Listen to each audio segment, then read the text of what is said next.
Welcome to Study Leads Academy.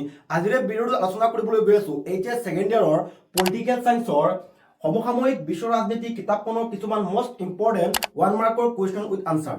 So মই আশা কৰোঁ এই ভিডিঅ'টো তোমালোকৰ কাৰণে এটা হেল্পফুল ভিডিঅ' হ'ব। স্কিপ নকৰি তোমালোকে ভালদৰে ওয়াচ কৰি থাকিবা, ঠিক আছে?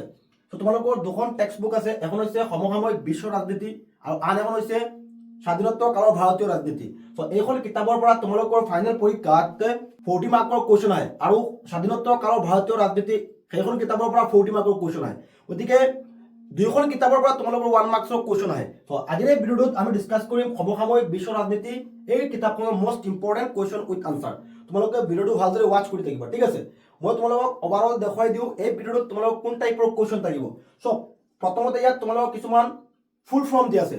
এটা কুৱেশ্যন তোমালোকে পাবা পৰীক্ষাত যে এনেকৈ থাকিব USSR, ইয়াৰ সম্পূৰ্ণ ৰূপটো লিখা, বা ইয়াত তোমালোকৰ মোস্ট ইম্পৰ্টেন্ট কিছুমান ফুল ফৰ্মৰ কুৱেশ্যন দিয়া হৈছে। WTO, ইয়াৰ সম্পূৰ্ণ ৰূপটো লিখা। ওভাৰঅল মই দেখুৱাই দিছোঁ। ইয়াৰ পিছত কিছুমান MCQ, ঠিক আছে? MCQবোৰ তোমালোকৰ ডাইৰেক্ট MCQ আহিব পাৰে, নহলে 1 মাৰ্কৰ নিচিনা ডাইৰেক্ট কুৱেশ্যন আহিব পাৰে। সো MCQ কিছুমান দিয়া আছে ইয়াত।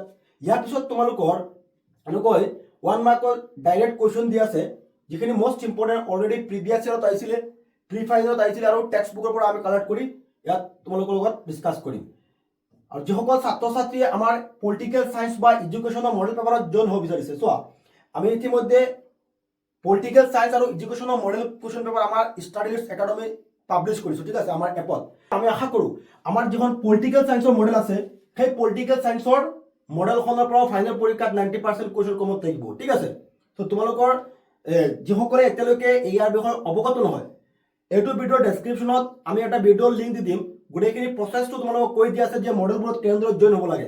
এতিয়া তোমালোকৰ এডুকেশ্যন আৰু পলিটিকেল সাবজেক্টখন এতিয়ালৈকে পৰীক্ষা হোৱা নাই, তো তোমালোকে আমাৰ এডুকেশ্যন মডেল বা পলিটিকেল সায়েন্সৰ মডেলত জইন হ'ব পাৰিবা। বা এইটো তোমালোকে আমাৰ কণ্টেক্ট নাম্বাৰ দিয়া আছে, ঠিক আছে? এই কণ্টেক্ট নম্বৰত তোমালোকে হোৱাটছআপত আমাক SMS কৰিব পাৰিবা মডেলখনত জইন হ'বলৈ হ'লে, ঠিক আছে? ইয়াৰ পিছত তোমালোকে ইউটিউবত আমি কিছুমান ভিডিঅ' আপলোড কৰি দিম, কিন্তু এপত তোমালোকে মডেলত জইন হ'লে, চোৱা মডেলত জইন হ'লে তোমালোকৰ আৰু বহুত ইম্পৰ্টেন্ট কুৱেশ্যন আছে। বহুত ইম্পৰ্টেন্ট কুৱেশ্যন তোমালোকৰ কিছুমান এনেকৈ ইমেজ থকা কুৱেশ্যন আহিব পাৰে, এটা 4 মাৰ্কছৰ। এইখিনি আমাৰ এপত তোমালোকে পাবা, ঠিক আছে? গতিকে যিসকল ছাত্ৰ ছাত্ৰীৰ ওচৰত প্ৰপাৰ গাইড নাই, পলিটিকেল সায়েন্সত তোমালোকে ভাল এটা ৰিজাল্ট কৰিব বিচাৰিছে, তেতিয়াহ'লে আমাৰ মডেলখনত তোমালোকে জইন হ'ব পাৰিবা। তেনে আহা ভিডিঅ'টো আৰম্ভ কৰোঁ। সো প্ৰথমতে চোৱা USSR সম্পূৰ্ণ ৰূপটো লিখা। সো USSR সম্পূৰ্ণ ৰূপটো হৈছে union of Soviet socialist republics. ইয়াৰ পিছত কমনৱেলথ অফ ইণ্ডিপেণ্ডেণ্ট ষ্টেট CISSৰ full form, IMF international monetary fund, Asian association of south east Asian nation. So যিসকলৰ এই ক্লাছটোৰ PDF লাগে তোমালোকে এপটো ইনষ্টল কৰি তোমালোকে আমাক চেট আছে চেটত SMS কৰি ক'বা যে ছাৰ পলিটিকেল সায়েন্সৰ 1 মাৰ্কৰ কুৱেশ্যন আনসাৰৰ PDFটো দিব লাগে। তোমালোকৰ PDF ফাইলটো ফ্ৰী দিয়া হ'ব, ঠিক আছে? আজিৰ এই ক্লাছটোৰ PDF ফাইলটো যদি কাৰোবাৰ লাগে তোমালোকে এপটো ইনষ্টল কৰি SMS কৰি দিবা, ঠিক আছে? তাৰপিছত চোৱা Asian association of south east Asian nations CECSC European coal and steel community. ইয়াৰ পিছত OEEC organisation of European economic cooperation, ARF Asian regional forum. ইয়াৰ পিছত WTO ৱৰ্ল্ড ট্ৰেড অৰ্গেনাইজেশ্যন, এইটো আহিছিল তোমালোকৰ HS 2013ত আহিছিলে। ইয়াৰ পিছত SAFTA, ইয়াৰ full form south Asian free trade area. ইয়াৰ পিছত SAARC south Asian association of regional cooperation. ইয়াৰ পিছত LTTE liberation tigers of Tamil Eelam. ইয়াৰ পিছত IAEA international atomic energy agency. ইয়াৰ পিছত UNDF united nation development programme, NATO north Atlantic treaty organisation. So এইখিনি আছিল আমাৰ মোস্ট ইম্পৰ্টেণ্ট ফুল ফৰ্ম। ইয়াৰ পৰা তোমালোকে 1 মাৰ্কৰ এটা ফুল ফৰ্ম পাবা। ডাইৰেক্ট তোমালোকৰ পৰীক্ষাত কুৱেশ্যন থাকিব যে এনেকৈ এই শব্দটো দিয়া থাকিব আৰু কোৱা হ'ব যে ইয়াৰ সম্পূৰ্ণ ৰূপটো লিখা। গতিকে এইখিনি তোমালোকে ভালদৰে শিকিব লাগিব। ইয়াৰ পিছত কুৱেশ্যন ইয়াত কি আহিছে তোমালোকৰ MCQ, কোন চনত গৰ্বাচেভে ছোভিয়েট ৰাছিয়াৰ সাধাৰণ সম্পাদক নিৰ্বাচিত হৈছিলে? ইয়াত চন 4টা দিয়া হৈছিলে। কাৰেক্ট আনসাৰটো হ'ব 1985। তোমালোকে হয়তো কুৱেশ্যন কৰিব পাৰিবা যে ছাৰ আমাৰ MCQ আহিব নি? সো যদি MCQ নাহে ইয়াৰ পিছত ডাইৰেক্ট কুৱেশ্যনটো আহিব পাৰে, হয় নহয়? সেইকাৰণে কুৱেশ্যন আনসাৰটো শিকিলে তোমালোকৰ MCQ আহিলেও লিখিব পাৰিবা আৰু ডাইৰেক্ট কুৱেশ্যন আহিলেও লিখিব পাৰিবা। এতিয়া চোৱা সোভিয়েট ইউনিয়নৰ কোনখন গণৰাজ্যই প্ৰথম স্বাধীনতা ঘোষণা কৰিছিলে? ইয়াত 4খন ৰাষ্ট্ৰৰ নাম দিয়া আছে। কাৰেক্ট আনসাৰটো হ'ব লিথুৱানিয়া। এ হ'ব কাৰেক্ট আনচাৰ। ইয়াৰ পিছত চোৱা, আণৱিক বোমা নিক্ষেপণৰ ফলত দ্বিতীয় মহাসমৰত তলত দিয়া কোনখন দেশ ধ্বংসপ্ৰাপ্ত হৈছিলে? চাৰিখন দেশৰ নাম দিছিলে জাৰ্মানী, ইংলেণ্ড, ইটালী, জাপান। চ' ইয়াত কি হ'ব? কাৰেক্ট আনচাৰটো হ'ব জাপান হ'ব। ঠিক আছে, জাপান। ইয়াৰ পিছত চোৱা, চীনত কৃষি ব্যক্তিগতকৰণ কৰা হৈছিলে। ইয়াৰ দিয়া আছে চাৰিটা। কোন চনত চীনে অৰ্থনৈতিক ক্ষেত্ৰত অপেন ডোৰ পলিচি নীতি গ্ৰহণ কৰিছিল? চ' এই দুটা কুৱেশ্যনৰ আনচাৰ এটা। ঠিক আছে, ইয়াত চোৱা চাৰিটা, ইয়াত দিয়া আছে কাৰেক্ট আনচাৰটো হ'ব 1978। যদি কুৱেশ্যন আহে যে চীনত কৃষি ব্যক্তিগতকৰণ কৰা হৈছিলে কোন চনত? 1978ত। বা এনেকৈ আহিব পাৰে, কোন চনত চীনে অৰ্থনৈতিক ক্ষেত্ৰত অপেন ডোৰ পলিচি নীতি গ্ৰহণ কৰিছিলে? ছেম আনচাৰ 1978ত। ঠিক আছে। ইয়াৰ পিছত ইউৰোপীয়ান সংঘ স্থাপন কৰা হৈছিলে। ইউৰোপীয়ান সংঘ কেতিয়া স্থাপন কৰা হৈছিলে? ডাইৰেক্ট এনেকৈ আহিব পাৰে বা এনেকৈ অপশ্যন থাকিব পাৰে। চ' কাৰেক্ট আনচাৰটো হ'ব 1992। এই হ'ব আমাৰ এই কুৱেশ্যনটোৰ আনচাৰ। ঠিক আছে। ইয়াৰ পিছত চোৱা, তলত দিয়া কোনখন ৰাষ্ট্ৰ ইউৰোপীয়ান সংঘৰ সদস্য নহয়? মানে ইউৰোপীয়ান সংঘৰ সদস্য কোনখন ৰাষ্ট্ৰ নহয়? ইয়াত চাৰিখন দিয়া আছে, great Britain, Germany, France, Bharat. ইয়াত চোৱা, গ্ৰেট ব্ৰিটেইন হয়, জাৰ্মানী হয়, ফ্ৰান্স হয়, কিন্তু আমাৰ ভাৰতবৰ্ষ ইউৰোপীয় ইউনিয়নৰ কি নহয়? সদস্য নহয়। ইয়াৰ পিছত কুৱেশ্যন, ভাৰতৰ বৰ্তমান প্ৰধানমন্ত্ৰী নৰেন্দ্ৰ মোদীয়ে পোন প্ৰথমবাৰৰ বাবে কেতিয়া শপত লৈছিলে? বহুত ইম্পৰ্টেণ্ট। চ' এতিয়া ছেকেণ্ড ইয়াৰত এনেকৈ কুৱেশ্যন আহিব পাৰে। ৰিচেণ্টলি যিটো হেৰি হৈ গৈছিলে, এনেকৈ এটা তোমালোকৰ টপিক দি আছে। ঠিক আছে, ভাৰতৰ বৰ্তমান প্ৰধানমন্ত্ৰী নৰেন্দ্ৰ মোদীয়ে পোন প্ৰথমবাৰৰ বাবে কেতিয়া শপত লৈছিলে? ইয়াৰ চাৰিটা ইয়াৰ দিয়া আছে, 2014, 2014 চনৰ 26 মে তাৰিখে।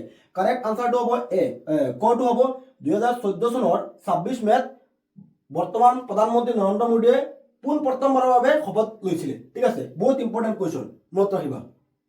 ইয়াৰ পিছত চোৱা, ডাইৰেক্ট কুৱেশ্যন আহিছে ইয়াত, ছোভিয়েট ইউনিয়নত ৰাজনৈতিক আৰু অৰ্থনৈতিক সংস্কাৰ কোনে আৰম্ভ কৰিছিলে? চ' সকলোৱে জনা মিখাইল গৰ্বাচেভে। ইয়াৰ পিছত কুৱেশ্যন, কেতিয়া পাৰমাণৱিক নীট সম্পাদন চুক্তি স্বাক্ষৰিত হৈছিলে? এইটো 1968 চনৰ 1 জুলাই তাৰিখে। ইয়াৰ পিছত বাৰ্লিন দেৱাল কেতিয়া ভংগ কৰা হৈছিলে? বাৰ্লিন দেৱালটো কেতিয়া ভংগ কৰা হৈছিলে? 1989ত। ঠিক আছে। ইয়াৰ পিছত কুৱেশ্যন, কোনখন ৰাষ্ট্ৰৰ পতনক দ্বিতীয় বিশ্বৰ পতন বুলি জনা হয়? কোনখন ৰাষ্ট্ৰৰ পতনক? সকলোৱে জনা, এইটো আমাৰ কাৰেক্ট আনচাৰটো হ'ব ছোভিয়েট ইউনিয়নৰ পতনক দ্বিতীয় বিশ্বৰ পতন বুলি জনা যায়। ইয়াৰ পিছত ৱাৰ চুক্তি কেতিয়া সম্পাদিত হৈছিলে? 1955ত। ঠিক আছে। এখন বালকান ৰাষ্ট্ৰৰ নাম লিখা।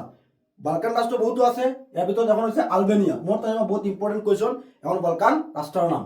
ইয়াৰ পিছত কুৱেশ্যন, কোনখন ৰাষ্ট্ৰৰ পতনক দ্বিতীয় বিশ্বৰ পতন হিচাপে জনা যায়? ৰিপিট কৰি হৈছে কুৱেশ্যনটো, ছোভিয়েট ইউনিয়নত। এক মেৰু বিশিষ্ট ৰাষ্ট্ৰ বুলিলে কি বুজায়? এক মেৰু বিশিষ্ট ৰাষ্ট্ৰ বুলিলে কি বুজায়?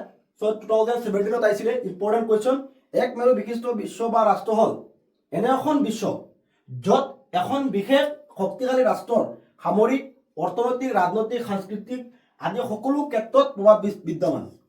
ইয়াৰ পিছত ছোভিয়েট ইউনিয়নে কি আদৰ্শ অনুসৰণ কৰিছিলে? ছোভিয়েট ইউনিয়নে কি আদৰ্শ অনুসৰণ কৰিছিলে? সাম্যবাদী আদৰ্শ। তাৰপিছত কুৱেশ্যন, তলত দিয়াবোৰৰ কোনটো ছোভিয়েট ইউনিয়নৰ খণ্ডিতকৰণৰ পৰিণতি নহয়? ঠিক আছে, কোনটো কাৰণ পৰিণতি নহয় ছোভিয়েট ইউনিয়নৰ খণ্ডিতকৰণৰ? এইটো হ'ব আনচাৰটো হ'ব মধ্য প্ৰাচ্যত সংকট। চাৰিটা দিয়া আছে, কাৰেক্ট আনচাৰটো হ'ব মধ্য প্ৰাচ্যত সংকট। ইয়াৰ পিছত চীনে মুক্ত দুৱাৰ নীতি গ্ৰহণ কৰিছিল, হয় বা নহয়? ব্ৰেকেটত লিখা আছে হয় বা নহয়, তোমালোকে আনচাৰটো লিখিব লাগিব হয়। ঠিক আছে, চীনে মুক্ত দুৱাৰ নীতি গ্ৰহণ কৰিছিল। ইয়াৰ পিছত চোৱা, মুক্ত দুৱাৰ নীতি বুলিলে কি বুজায়? মুক্ত দুৱাৰ নীতি মানে কি? চোৱা, চীনৰ উৎপাদন আৰু আয় বৃদ্ধিৰ স্বাৰ্থত বিদেশী ৰাষ্ট্ৰসমূহক চীনত বিনিয়োগৰ সুবিধা প্ৰদান কৰিবলৈ 1978ত ডেং জিয়াংপিয়ে চীনত গ্ৰহণ কৰা নীতিক মুক্ত দুৱাৰ নীতি বোলে। ঠিক আছে, মুক্ত দুৱাৰ নীতি দিয়া হৈছে। ঠিক আছে, চীনৰ উৎপাদন আৰু আয় বৃদ্ধিৰ স্বাৰ্থত বিদেশী ৰাষ্ট্ৰসমূহে যাতে চীনত কি কৰিব পাৰে? বিনিয়োগ কৰিব পাৰে, মানে বিজনেছ কৰিব পাৰে। সেই হিচাপে ডেং জিয়াংপিয়ে 1979ত চীনত গ্ৰহণ কৰা যিটো নীতি গ্ৰহণ কৰিছিলে তাক কি কোৱা হয়? মুক্ত দুৱাৰ নীতি বুলি কোৱা হয়। তাৰপিছত চোৱা, ভাৰত এছিয়ানৰ সদস্য ৰাষ্ট্ৰ হয় নে নহয়? ভাৰত এছিয়ানৰ সদস্য ৰাষ্ট্ৰ নহয়, মনত ৰাখিবা, নহয়। তাৰপিছত ইউৰোপীয়ান সংঘৰ উমৈহতীয়া মুদ্ৰাৰ নাম কি? 2013ত আহিছিলে। ইয়াৰ আনচাৰটো হ'ব ইউৰো। চীনৰ সাম্যবাদী বিপ্লৱৰ নেতা কোন আছিলে? মাও জে তুং।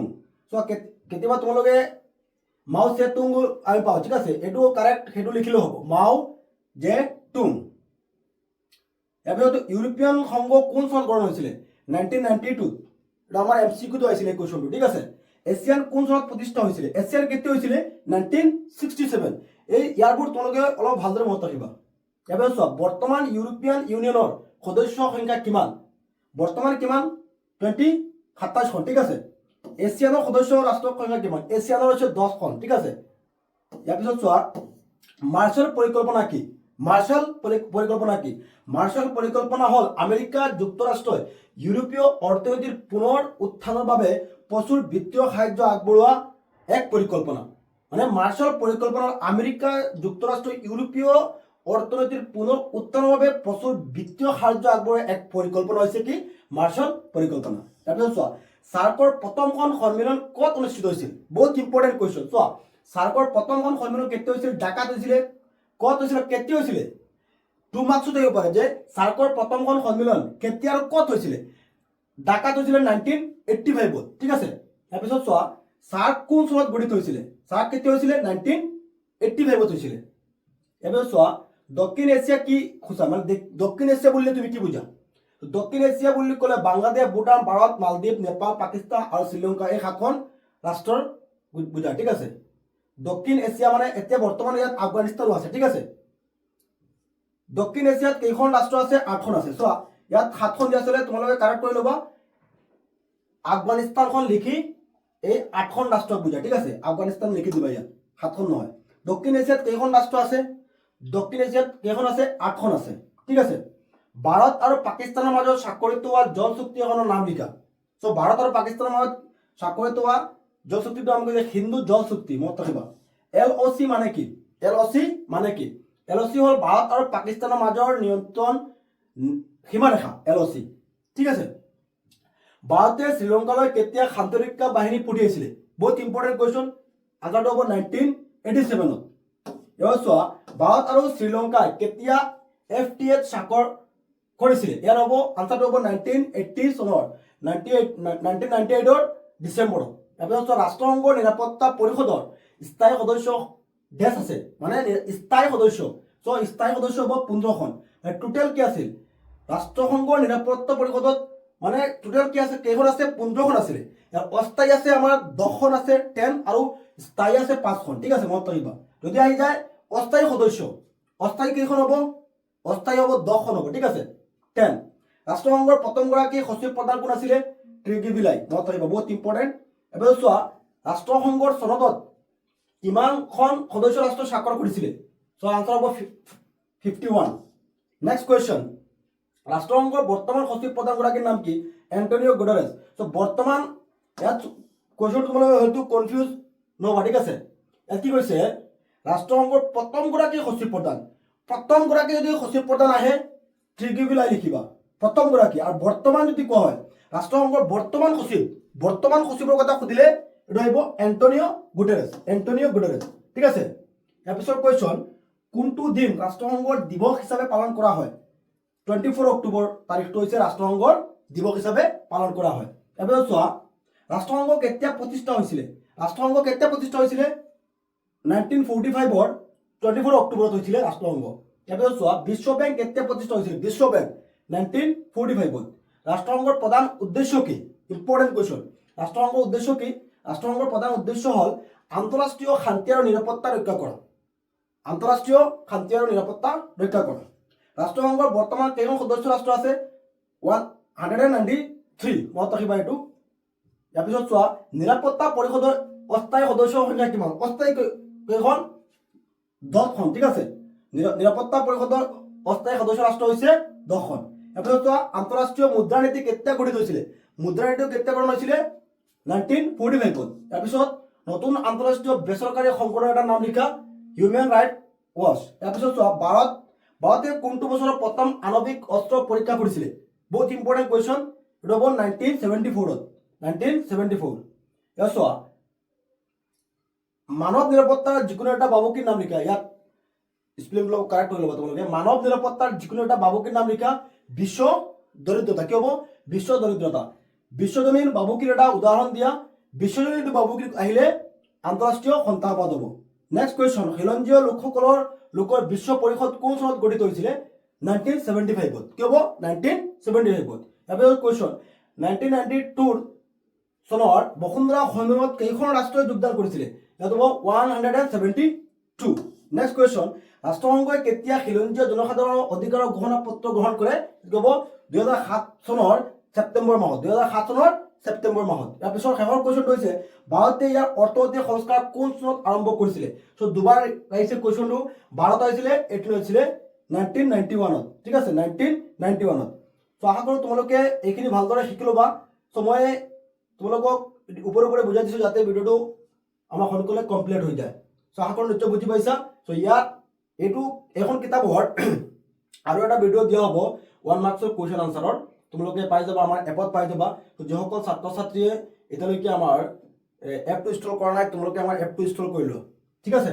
পলিটিকেল সায়েন্সৰ মডেল পেপাৰত তোমালোকে জইন হৈ যোৱা তোমালোকে 1 মাৰ্কছৰ কুৱেশ্যন 2 মাৰ্কছৰ কুৱেশ্যন ইয়াৰ পিছত লং কুৱেশ্যন যিখিনি আছে 4 মাৰ্কছৰ কুৱেশ্যন ধুনীয়াকৈ আপলোড কৰা আছে আমাৰ এপত তোমালোকে তাৰ পৰা ভিডিঅ' দিয়া আছে কুৱেশ্যন আনচাৰ দিয়া আছে তোমালোকে এতিয়া তোমালোকৰ ওচৰত সময় আছে ঠিক আছে পলিটিকেল পৰীক্ষা অহা মাহত হ'ব তোমালোকৰ মাৰ্চ মাহত হ'ব চ' তোমালোকে এতিয়া ঘৰত বহি থাকিলে নহ'ব এইকেইদিন ভালদৰে অধ্যয়ন কৰা পলিটিকেল সায়েন্স এডুকেশ্যন যিসকল আছে ভালদৰে অধ্যয়ন কৰা যাতে 90+ তোমালোকে লাভ কৰিব পাৰা পলিটিকেল বা এডুকেশ্যনত তোমালোকে আমাৰ মডেল পেপাৰত জইন হ'বলৈ হ'লে এপটো ইনষ্টল কৰিব লাগিব ঠিক আছে ষ্টাডি ৰিচ একাডেমি নহ'লে এইটো নম্বৰত তোমালোকে হোৱাটছআপত SMS কৰিবা বা এইটো ভিডিঅ' ডেছক্ৰিপশ্যনত এটা ভিডিঅ' লিংক থাকিব যে মডেল পেপাৰত তোমালোকে কেনেদৰে জইন হ'ব পাৰিবা সেই ডেছক্ৰিপশ্যনত তোমালোকে ক্লিক কৰিবা হোৱাটছআপ চেনেলৰ লিংক থাকিব তোমালোকে জইন হ'ব পাৰিবা আৰু আজিৰ এই ক্লাছটোৰ PDF তোমালোকে যদি পাব বিচাৰা আমাৰ এপটোত SMS কৰিবা যে ছাৰ পলিটিকেল সায়েন্সৰ 1 মাৰ্কছৰ কুৱেশ্যন আনচাৰৰ PDF দিব লাগে তোমালোকৰ PDF ফাইলটো পঠিয়াই দিয়া হ'ব থেংক ইউ ফৰ ৱাচিং